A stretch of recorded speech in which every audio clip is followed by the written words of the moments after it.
চলছে 24-এর মহরণ। এবার দেখার পালা কার দখলে বালুরঘাট লোকসভার সিংহাসন।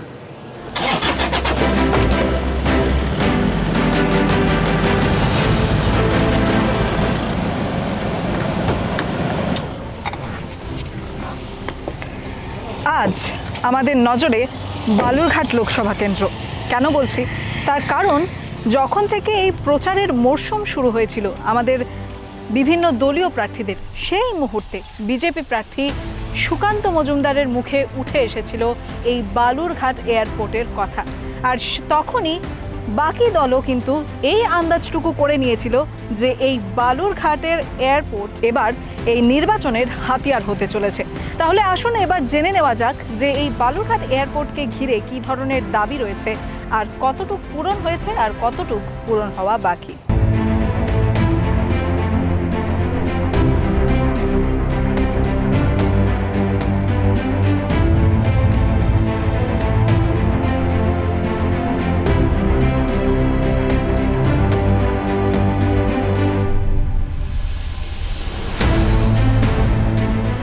আর সেই সাথে সাথে রয়েছে এই বালুরঘাট এয়ারপোর্ট। সেই 2017 সাল, তখন শুধুমাত্র এয়ারপোর্টটিকে একেবারেই ঝকঝকে তকতকে করে বানানো হয়েছিল, কিন্তু তারপরে সেটার দেখাশোনা করার অভাব রয়েছে। আর সেই সাথে সাথে এখনও অবধি প্লেনের যাতায়াত করার ব্যবস্থা কিন্তু করা হয়নি। আর সেইটাকে উদ্দেশ্য করেই এবার লোকসভা নির্বাচনে হাতিয়ার করা হয়েছে বিজেপির পক্ষ থেকে। তো সেই হিসেবে দেখা যাক যে এইবারের লোকসভা নির্বাচনে দক্ষিণ দিনাজপুরবাসী কাকে দেয় এই বালুরঘাট লোকসভার সিংহাসন। আর সেই সাথে সাথে আমরা খানিকটা এখানকার এলাকাবাসীদের সাথে কথা বলে নেব এবং জেনে নেব যে তারা তাদের এলাকায় কতটুকু উন্নয়ন দেখেছেন। আসুন।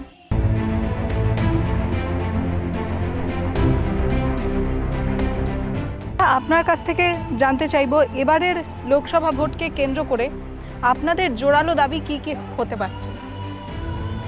জোরালো দাবি কি, আমাদের সব কিছু হলেই ভালো হয়। হ্যাঁ, ইউনিভার্সিটি, এয়ারপোর্ট, আরও জিনিস আছে, তারপরে এই যে মেডিকেল কলেজ, এগুলা সব কিছু হলে আমাদেরই ভালো। তো এখানে কর্মসংস্থান, অনেক কিছু ছেলে মেয়েরা চাকরি বাকরি পাবে, তাতে অনেক সুবিধা আছে। তো 2017 সাল থেকে এই এয়ারপোর্টটা শুধুমাত্র একটা ফাঁকা মাঠ হয়ে পড়ে রয়েছে। ফাঁকা মাঠ কি জঙ্গল, ওর ভিতরে যাওয়া যায় না। কালকে তো হেলিকপ্টার নামতেই পারেনি। হ্যাঁ, কিছুই দেখতে পাবা না ওখানে, কোনো কর্মসংস্থান ওখানে নাই। তো সেই ক্ষেত্রে দেখা গেলে যে বিষয়টা সব থেকে বেশি নজর কাড়া, সেটা হচ্ছে গিয়ে এই এয়ারপোর্টটা যদি হয়ে যেত, সেখানে কিন্তু আরও একটা কর্মসংস্থান হওয়ার সম্ভাবনা ছিল। আর তাছাড়া পশ্চিমবঙ্গে এমনিও কিন্তু বেকারের সংখ্যা যথেষ্ট বেশি। তো এরা বিদেশে যাচ্ছে কাজকর্ম করতে, আমাদের দেশের কিছু থাকলে কিছু ছেলে মেয়ে তো পেত একেবারে।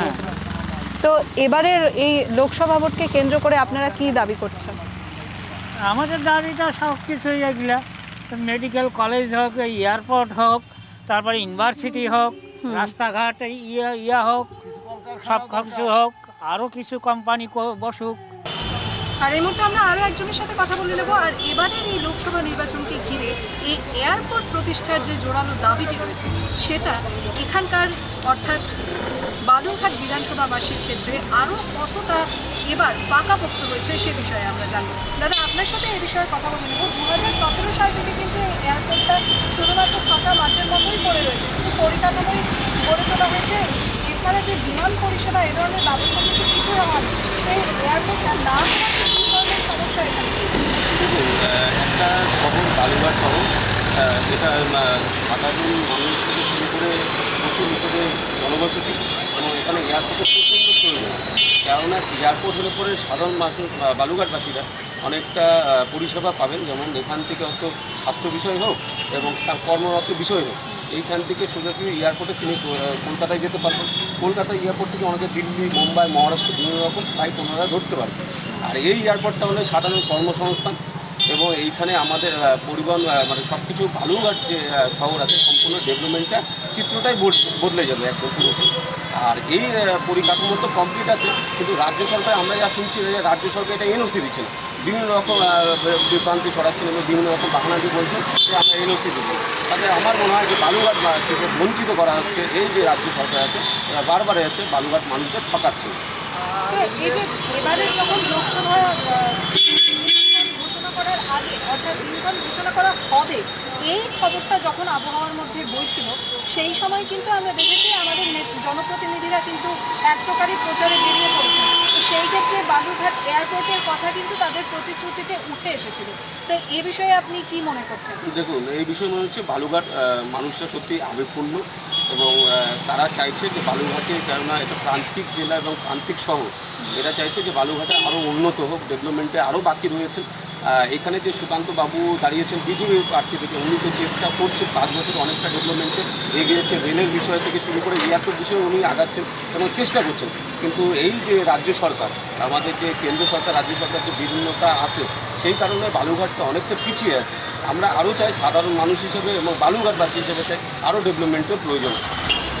তো এবার দেখা যাক এই বালুরঘাট লোকসভার ক্ষেত্রে বালুরঘাট বিধানসভাবাসীরা এবার তাদের মতদান কোন নিরিখে দেয়। তো সেই ক্ষেত্রে অপেক্ষা রইল জুন মাসের 4 তারিখ, কারণ সেদিনই হবে ভোট গণনা, আর সেদিনই আমরা জানতে পারবো কোন লোকসভা সিংহাসন কার দখলে যাচ্ছে। আর এই মুহূর্তে ক্যামেরা পার্সন বিনয় বর্মনের সাথে আমি বিশাল।